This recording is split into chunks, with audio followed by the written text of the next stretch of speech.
بسم الله الرحمن الرحيم الحمد لله والصلاة والسلام على رسول الله وعلى آله وأصحابه أجمعين أما بعد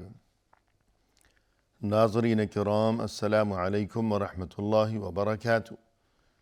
مسلمان کے شب و روز کے عنوان سے اس پروگرام کے ہمراہ ہم آپ کی خدمت میں حاضر ہیں۔ آج کی اس ملاقات میں ہمارا موضوع گفتگو ہے اخلاق کی پاکیزگی، اور اس سلسلے میں ہم نے یہ تذکرہ کیا اس سے قبل کہ انسانی معاشرے میں رہتے ہوئے مسلمان ہونے کی حیثیت سے ہمیں اس سلسلے میں آگاہی ہونی چاہیے کہ ہمیں ہمارے مذہب دین اسلام کی طرف سے نہایت تاکید کے ساتھ یہ حکم دیا گیا ہے کہ ہم ہمیشہ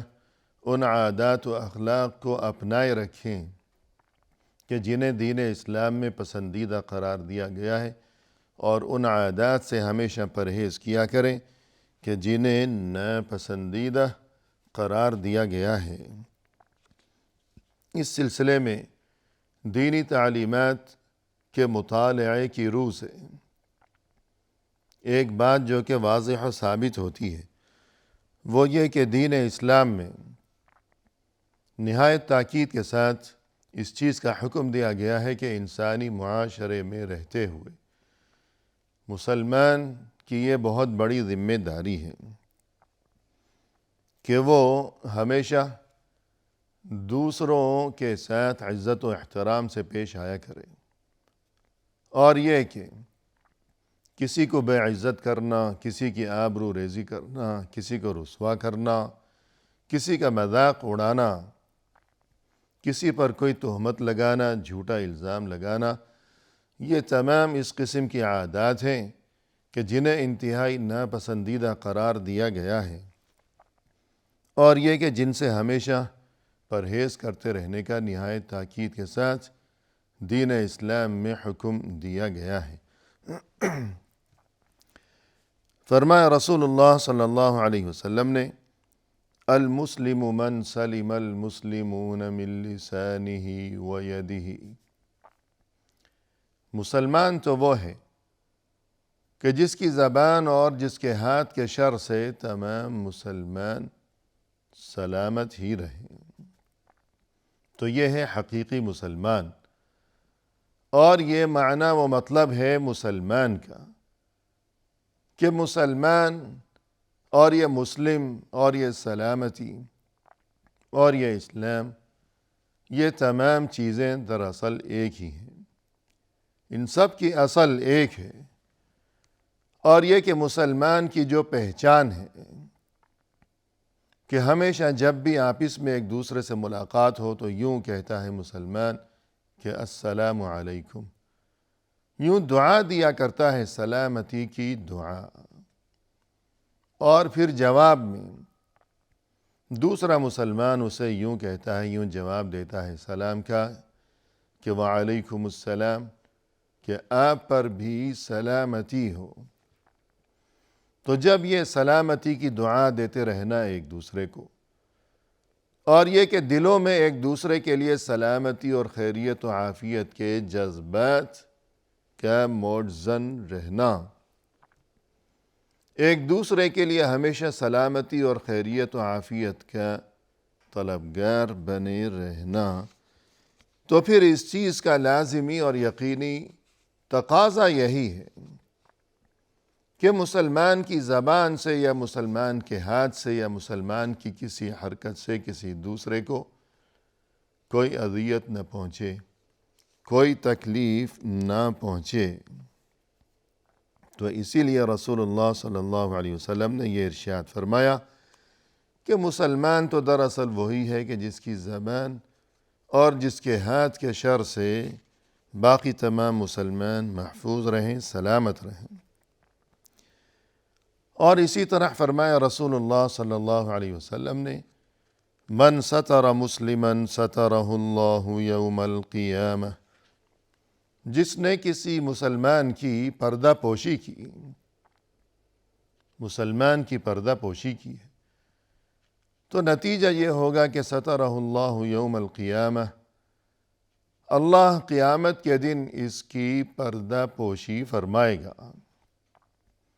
یعنی اگر کسی مسلمان کے علم میں اپنے کسی دوسرے مسلمان بھائی کا کوئی عیب آیا ہے اور ہمیں یہ بات معلوم ہوئی ہو کہ مثلاً ہمارے علم میں اگر یہ بات آئی کہ ہمارے جاننے والوں میں سے وہ جو فلاں شخص ہے اس میں یہ عیب ہے، یہ برائی ہے،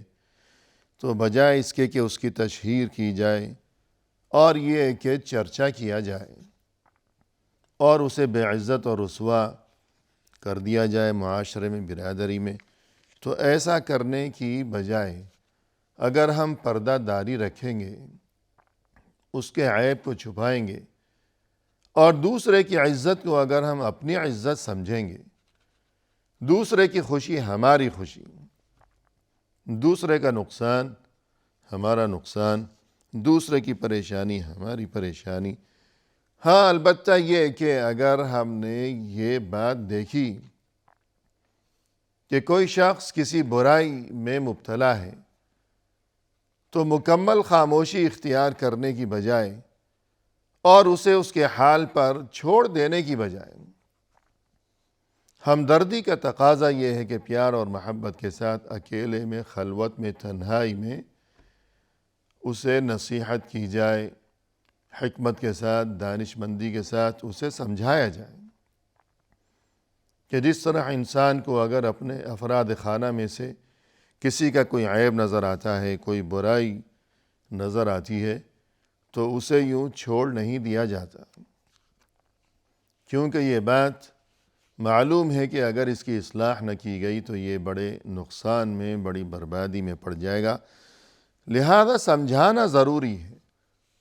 لیکن سمجھانے کے آداب ہیں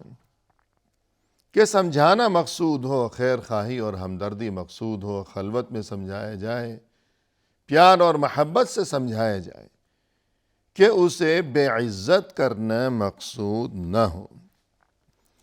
تو فرمایا کہ جس کسی نے کسی مسلمان کا پردہ رکھا، پردہ داری کی ہے، تو قیامت کے دن اللہ اس کی پردہ داری فرمائے گا۔ اللہ قیامت کے دن اس کے عیوب کو، اس کی خرابیوں کو پردے میں رکھے گا، چھپائے رکھے گا۔ تو ظاہر ہے کہ یہ کتنا اہم ترین معاملہ ہے۔ رسول اللہ صلی اللہ علیہ وسلم نے ایک موقع پر ارشاد فرمایا، لما عرج بی مررت باقوام لهم اظفار من نحاس یخمشون بها وجوہهم وصدورهم۔ معراج کے موقع پر میرا گزر کچھ اس قسم کے لوگوں سے ہوا، یعنی رسول اللہ صلی اللہ علیہ وسلم اللہ کے حکم سے، اللہ کی قدرت سے جب سفر اسراء و معراج پر تشریف لے گئے تھے، آسمانوں پر تشریف لے گئے تھے، اور یہ کہ جنت اور وہاں کی نعمتوں کا مشاہدہ کرایا گیا آپ صلی اللہ علیہ وسلم کو، اور اسی طرح جہنم اور وہاں کے عذاب کا مشاہدہ بھی کرایا گیا۔ تو عذاب کے جو مناظر آپ صلی اللہ علیہ وسلم نے اس موقع پر جن کا مشاہدہ اور نظارہ کیا، جو آپ کو وہ مناظر نظر آئے، تو انہی میں سے ایک منظر آپ صلی اللہ علیہ وسلم نے اس موقع پر، معراج کے موقع پر یہ منظر بھی دیکھا۔ فرمایا کہ میرا گزر ہوا کچھ اس قسم کے لوگوں کے قریب سے، لہم اظفار من نحاس، کہ جن کے لمبے لمبے ناخن تھے پیتل کے، پیتل یا تانبا، نحاس، پیتل جو کہ ایک بہت مضبوط دھات ہوا کرتی ہے، تو اولاً تو ناخن ان کے نوکیلے، اور پھر یہ کہ پیتل کے ناخن تو وہ کس قدر تیز اور نوکیلے اور خطرناک ہوں گے۔ تو فرمایا کہ یخمشون بہا وجوہہم وصدورہم، وہ اپنے ان نوکیلے ناخنوں سے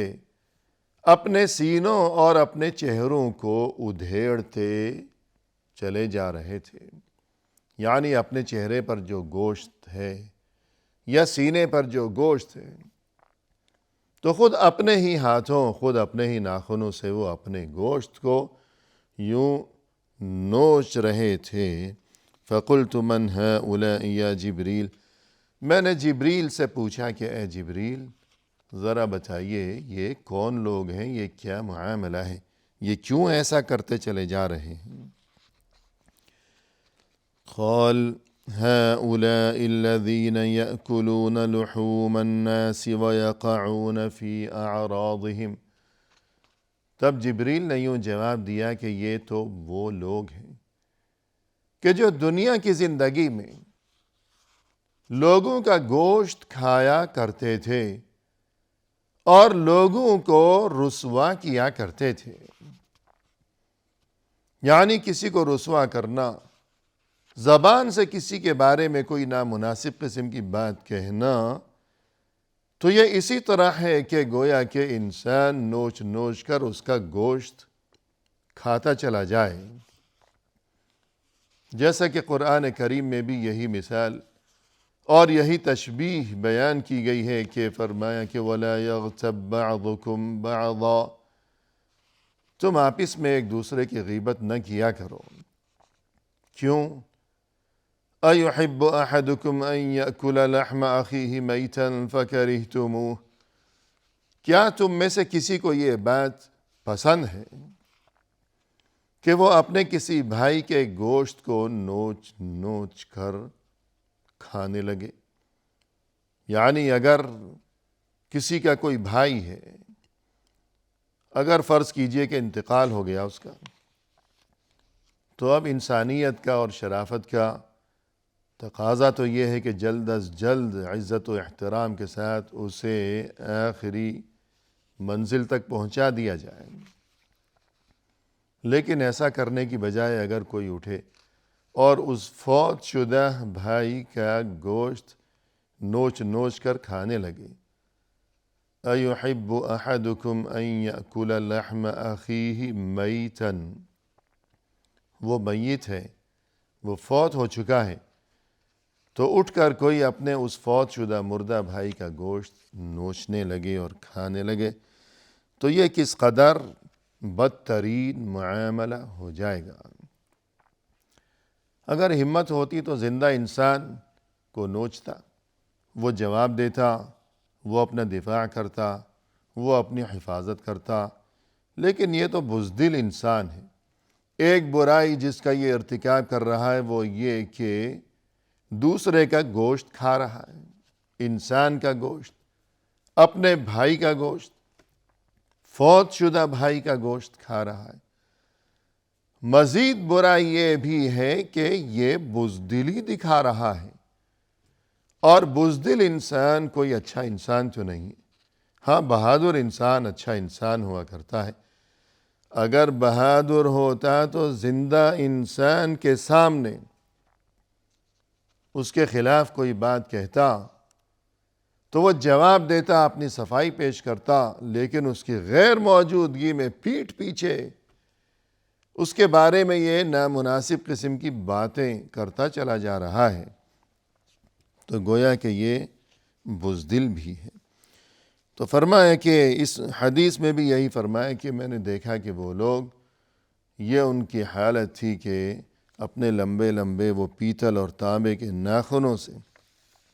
اپنا ہی گوشت نوچتے اور ادھیڑتے چلے جا رہے تھے۔ اور فرمایا رسول اللہ صلی اللہ علیہ وسلم نے کہ ایک بار فرمایا کہ مر رسول اللہ صلی اللہ علیہ وسلم علی قبرین فقال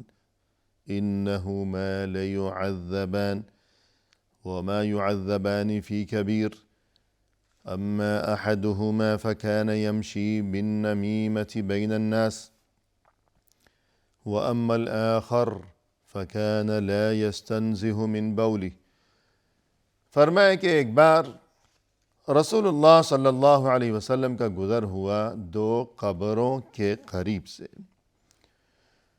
اور اس موقع پر آپ صلی اللہ علیہ وسلم نے یہ ارشاد فرمایا کہ انہما لیعذبان، یہ دونوں قبروں والے اس وقت عذاب میں مبتلا ہیں۔ ان دونوں کو اپنی اپنی قبر میں اس وقت عذاب دیا جا رہا ہے۔ وما يعذبان فی کبیر، وہ کوئی ایسا بہت بڑا کوئی مشکل کام نہیں تھا کہ جس کی وجہ سے یہ عذاب میں مبتلا ہے، کہ کوئی ایسی مشکل بات نہیں تھی کہ ان کے لیے اس سے بچنا دنیا کی زندگی میں بہت مشکل تھا۔ کیسے بچتے یہ بیچارے، نہیں بچ پائے، بہت مشکل تھا وہ معاملہ۔ ایسی بات نہیں ہے، بہت آسان تھا ان کے لیے اس برائی سے بچنا، اگر یہ بچنا چاہتے تو، لیکن یہ نہیں بچے۔ چھوٹی سی بات تھی، مگر اس چھوٹی سی بات کی وجہ سے آج اپنی اپنی قبر میں بڑے عذاب میں مبتلا ہیں۔ چھوٹی سی بات، مگر اس کی وجہ سے عذاب ہے بڑا کہ جس میں یہ مبتلا ہے۔ ان میں سے ایک تو اس برائی میں مبتلا تھا اپنی دنیاوی زندگی میں کہ کان یمشی بالنمیمہ، لوگوں میں چغلیاں کرتا پھرتا تھا، ادھر کی بات ادھر پہنچائی، ادھر کی بات ادھر پہنچائی، لگائی بھجائی، لوگوں کو لڑوا دیا۔ یہ اس کا مزاج تھا، یہ اس کی عادت تھی۔ اگر بچنا چاہتا تو کوئی مشکل بات تو نہیں تھی، بسہولت بچ سکتا تھا، لیکن نہیں بچا، اور ایسا ہی کرتا رہا یہ بری حرکت۔ اور یہ دوسرا فَكَانَ لَا يَسْتَنزِهُ مِن بَوْلِهِ، یہ قضاء حاجت کے بعد پیشاب سے صفائی کا اہتمام نہیں کیا کرتا تھا۔ تو یہ کوئی مشکل معاملہ تو نہیں تھا کہ انسان قضاء حاجت کے بعد استنجا کر لے، صفائی کا اہتمام کر لے۔ تو یہ دونوں وجوہات کہ جن کی بنا پر یہ دونوں افراد اپنی اپنی قبر میں عذاب میں مبتلا تھے، تو اس کی وجہ بھی یہی سمجھ میں آئی کہ اخلاق کی پاکیزگی، کہ دین اسلام کا حکم یہ ہے کہ انسان اپنے اخلاق کو پاکیزہ رکھے۔ یہ دونوں اس نعمت سے محروم تھے، اخلاق پاکیزہ نہیں تھا۔ ایک یوں برے اخلاق میں مبتلا تھا کہ چغلیاں کیا کرتا تھا، اور دوسرا یوں برے اخلاق میں مبتلا تھا کہ صفائی کی پابندی نہیں کیا کرتا تھا۔ جبکہ پاکیزہ اخلاق کا تقاضا یہ ہے کہ دل بھی پاک اور صاف ہو، لباس بھی پاک اور صاف ہو، اور جسم بھی پاک اور صاف ہو بندہ مسلمان کا۔ اسی کے ساتھ ناظرین کرام فی امان اللہ، وآخر دعوانا ان الحمد للہ رب العالمین۔